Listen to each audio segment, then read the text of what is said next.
নমস্কার বন্ধুরা, আমার রান্না বান্না চ্যানেলে তোমাদের সকলকে স্বাগত জানাই। আজ আমি সজনে ডাঁটা সাথে কিছু সবজি আর চিংড়ি মাছ মিশিয়ে একটি পাতলা ঝোলের রেসিপি বানাবো। একদম সহজ পদ্ধতিতে বানিয়েছি আর খেতে অপূর্ব স্বাদের হয়। গরম ভাতের সাথে খেতে দুর্দান্ত লাগবে। রেসিপিটি তোমাদের সম্পূর্ণ দেখার অনুরোধ রইল। আর ভালো লাগলে একটি লাইক, শেয়ার আর সাবস্ক্রাইব করে দেবারও অনুরোধ রইল। প্রথমে এখানে আমি সজনে ডাঁটা কেটে নিয়েছি। সজনে ডাঁটাগুলো একদমই নরম। আর তার সাথে নিয়েছি অল্প করে বেগুন, সাথে একটু কুমড়ো নিয়েছি, আর তার সাথে পাতলা করে আলু কেটে নিয়েছি। সবজিগুলো বেশ ভালো করে জল দিয়ে ধুয়ে আমি জল নিংড়ে নিয়েছি। তার সাথে আমি খানিকটা চিংড়ি মাছ বেশ অল্প করে নুন আর হলুদ মাখিয়ে রেখে দিয়েছি। এবার প্রথমে আমি চিংড়ি মাছগুলোকে ভেজে নেব। এর জন্য কড়াতে পরিমাণ মতো তেল দিয়ে দিলাম। তেল গরম হয়ে গেলে নুন হলুদ মাখানো চিংড়ি মাছগুলোকে দিয়ে দিলাম। এবার চিংড়ি মাছগুলোকে কিছুক্ষণ একটু নেড়ে চেড়ে নেব। তবে খুব একটা আমি বেশি ভাজবো না, বেশি ভাজলে চিংড়ি মাছ ছিবড়ে হয়ে যায়। চিংড়ি মাছগুলোকে তেলে সামান্য কিছুক্ষণ একটু নেড়ে চেড়ে নেবার পরে আমি তেল ছেঁকে মাছগুলোকে কড়া থেকে উঠিয়ে রেখে দিলাম। সমস্ত চিংড়ি মাছগুলোকে কড়া থেকে উঠিয়ে নিয়ে আমি ওই কড়াতেই একটি তেজপাতা আর সামান্য একটু গোটা জিরে ফোড়ন দিলাম। এবার ফোড়নগুলোকে কিছুক্ষণ একটু নেড়ে চেড়ে নেব। চিংড়ি মাছ ভাজার তেলে যেহেতু আমি ফোড়নটা দিয়েছি, তাই চিংড়ি মাছের গন্ধ আর ফোড়নের গন্ধ মিলেমিশে খুব সুন্দর একটা গন্ধ বেরোচ্ছে। এবার আমি কেটে রাখা বেগুনগুলোকে দিয়ে দিলাম। বেগুনগুলোকে দিয়ে একটু নেড়ে চেড়ে নেব। বেগুনগুলোকে তেলে একটু নেড়ে চেড়ে নেবার পরে কেটে রাখা সমস্ত সবজিগুলোকে দিয়ে দিলাম। এবার বেগুনের সাথে সমস্ত সবজি একটু নেড়ে চেড়ে নেব। নেড়ে চেড়ে একটু হালকা একটু ভাজা ভাজা করে নেব।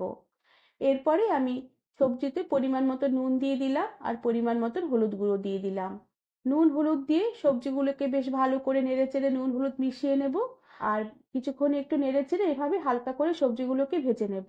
আর গ্যাসের আঁচ কমিয়ে ঢাকা দিয়ে রেখে ঢাকনা খুলে সবজিগুলোকে ভাজবো। এতে সবজিগুলো তাড়াতাড়ি মজে আসবে, তাড়াতাড়ি রান্নাটা হয়ে যাবে আর ভাজাটাও তাড়াতাড়ি হবে। আর গ্যাসের আঁচ কম করে দিয়ে ঢাকনা দিয়ে দিয়ে যদি সবজি ভাজা হয় রান্নার সময়, তাহলে রান্নাতে তেলের পরিমাণটাও কম লাগে আর কম তেলে সবজিগুলো ভাজা হয়ে যায়। সবজিগুলোকে এইভাবে কিছুক্ষণ একটু ঢাকা দিয়ে কম আঁচে নেড়ে চেড়ে একটু হালকা ভেজে নেবার পরে আমি সামান্য একটু জল দিয়ে দিলাম। সাথে হাফ চামচের বেশি ধনের গুঁড়ো দিয়ে দিলাম। ধনের গুঁড়োটা এখানে একটু বেশি পরিমাণে দিতে হবে। যেহেতু আমি আর কোনো মশলা এই তরকারিতে ব্যবহার করব না, শুধু ধনের গুঁড়োতেই রান্নাটা হবে, তাই ধনের গুঁড়োটা একটু বেশি দিলে তরকারিটা খেতে বেশ ভালো লাগবে। আর তার সাথে একটা ছোট সাইজের পাকা টমেটোকে হাত দিয়ে নেড়ে দিয়ে দিলাম। এবার ধনের গুঁড়ো আর টমেটো বেশ ভালো করে নেড়ে চেড়ে এই সবজির সাথে মিশিয়ে নেব। এরপরে এতে অল্প করে একটু লঙ্কার গুঁড়ো ছড়িয়ে দিলাম।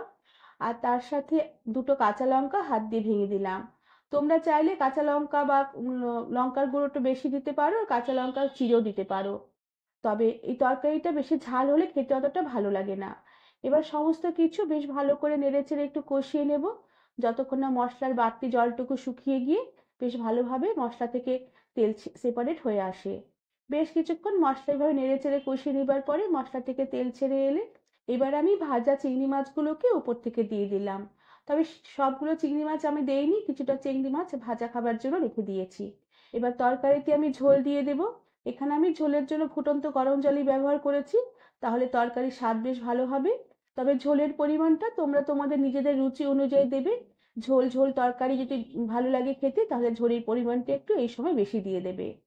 এবার বেশ ভালো করে নেড়ে চেড়ে মিশিয়ে নিয়ে ঢাকা দিয়ে রেখে গ্যাসের আঁচ কম করে দিয়ে মিনিট দুয়েকের মতন তরকারিগুলোকে আমি রান্না হতে দিলাম। মিনিট দুয়েক পরে ঢাকনা খুলে দিলাম। আলু কুমড়ো খুব ভালোভাবে সেদ্ধ হয়ে গেছে আর ঝোলটা অনেকটা ঘন হয়ে এসেছে। আমি ঝোলটা আর ঘন করব না।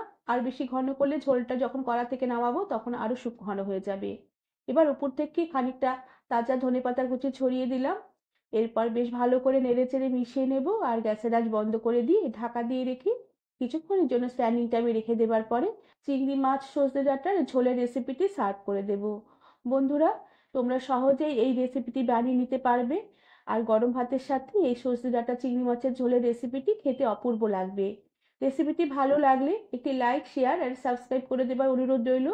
আর তার সাথে পাশে থাকা বেল আইকনটিও প্রেস করে দেবে, যাতে আমার সব নতুন ভিডিও নোটিফিকেশন তোমাদের কাছে পৌঁছে যায়। আজ তাহলে আসি, পরে আবার একটি নতুন রেসিপি নিয়ে দেখা হবে। ধন্যবাদ বন্ধুরা।